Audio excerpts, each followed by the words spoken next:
assistente de laboratório precisou descartar 7 frascos contendo solução de nitrato de mercúrio 1, que não foram utilizados em uma aula prática. Cada frasco continha 5,25 gramas de Hg2NO32 dissolvidos em água. Temendo a toxidez do mercúrio e sabendo que o Hg2Cl2 tem solubilidade muito baixa, o assistente optou por retirar o mercúrio da solução por precipitação com cloreto de sódio conforme a equação química. Então, a reação desse nitrato de mercúrio com cloreto de sódio forma esse cloreto de mercúrio 1, que é insolúvel. E aí ele vai precipitar e a gente, por filtração, consegue retirar esse mercúrio na forma sólida. Isso é uma questão de estequiometria, que envolve o conceito de precipitação e também parece um pouco, tá? Inclusive esses gráficos da resposta parecem um pouco com uma questão de titulação, tá? Na dúvida sobre a massa de NaCl a ser utilizada, o assistente montou gradativamente a quantidade aumentou gradativamente a quantidade adicionada em cada frasco, como apresentado no quadro. Então, ele foi adicionando, as quantidades de NaCl aos poucos e tal. O produto obtido em cada experimento foi filtrado, secado e teve sua massa ferida. O assistente organizou os resultados na forma de um gráfico que correlacionou a massa de NaCl adicionada com a massa de Hg2Cl2 obtida em cada frasco. A massa molar do HgNO32 é 525, a do NaCl 58 e a do Hg2Cl2 é 472. Qual foi o gráfico obtido pelo assistente de laboratório? Então, muito top, tá? Questão muito bacana essa daí. De estequiometria, de proporção, ele montou um gráfico que está massa de NaCl consumida em função massa de Hg2Cl2 produzida. De cara, a gente vai descartar os gráficos D e E. Ficou meio feia a minha distribuição aqui, tá? Olha, aqui está o A, aqui está o gráfico B e o C está lá em cima. Aí aqui é o D e o E que a gente já descartou. Detalhe, por que eu descartei eles? Porque no início, se eu não adicionar nenhuma massa de NaCl para reagir, eu não posso ter formado nenhuma massa do produto ainda.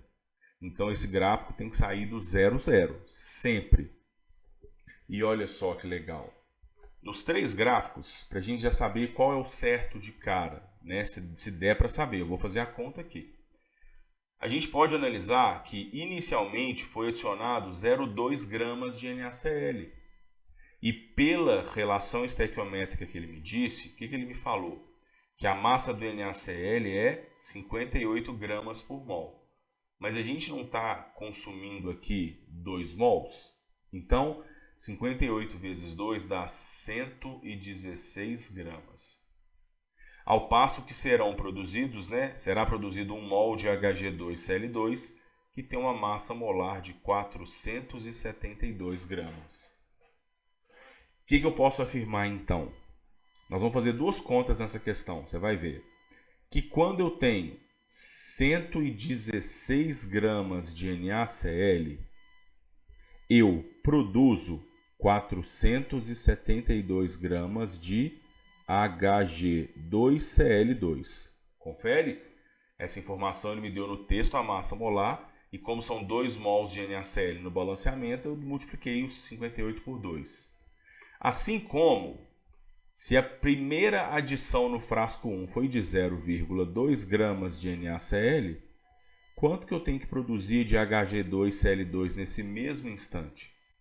E isso é 0,2 vezes 472 dividido por 116, que dá 0,8 gramas de Hg2Cl2. Vamos ver se algum dos gráficos tem o encontro do 0,2 de NaCl com 0,8 de Hg2Cl2, o primeiro já não tem. Então já descartei o da letra A. Olha o gráfico da letra B. Para 0,2 de NaCl consumido, a quantidade produzida de Hg2Cl2 foi próxima de 1. Talvez aproximadamente 0,8. E no gráfico da letra C, também, olha, para 0,2, 0,8. Então, entre B e C, ainda está podendo ser qualquer um dos dois. Só que tem uma outra regra de 3 que eu disse que a gente ia fazer ela e é agora. Para saber qual vai ser a quantidade máxima de NaCl que vai ser consumida. Uma vez que ele deu para a gente que a massa lá do nitrato de mercúrio é 525 gramas por mol. E como a gente consome só 1 mol, né, no balanceamento, então é 525. E essa nova regra de 3 nem precisa fazer. Olha só, você vai entender depois. Quando a gente tem 525 gramas de nitrato de mercúrio, a gente precisa de 116 gramas de NaCl. Se cada frasco, olha lá, tem um valor máximo, uma quantidade máxima de 5,25 gramas de nitrato de mercúrio, a quantidade máxima que nós vamos ter que utilizar de NaCl é 1,16 gramas. Isso quer dizer que, mas olha só, Bruno, depois ele adicionou até 1,4 gramas de NaCl. Tudo bem. Só que quando chegar em 1,16 mais ou menos, tem que parar de produzir produto. E olha só o gráfico da letra B. A partir de 1,16 gramas de NaCl adicionado, a quantidade de produto parou de subir. Isso quer dizer que não estava formando mais produto. Por quê? Porque o nitrato de mercúrio acabou e o NaCl passou a estar em excesso. Então, resposta letra B. Perceba que o gráfico da letra C, até 1,4 a gente estava consumindo NaCl, mas estava formando o produto. E não tem como formar produto. Por quê? Porque o nitrato de mercúrio acabou. Reagente em excesso, reagente limitante.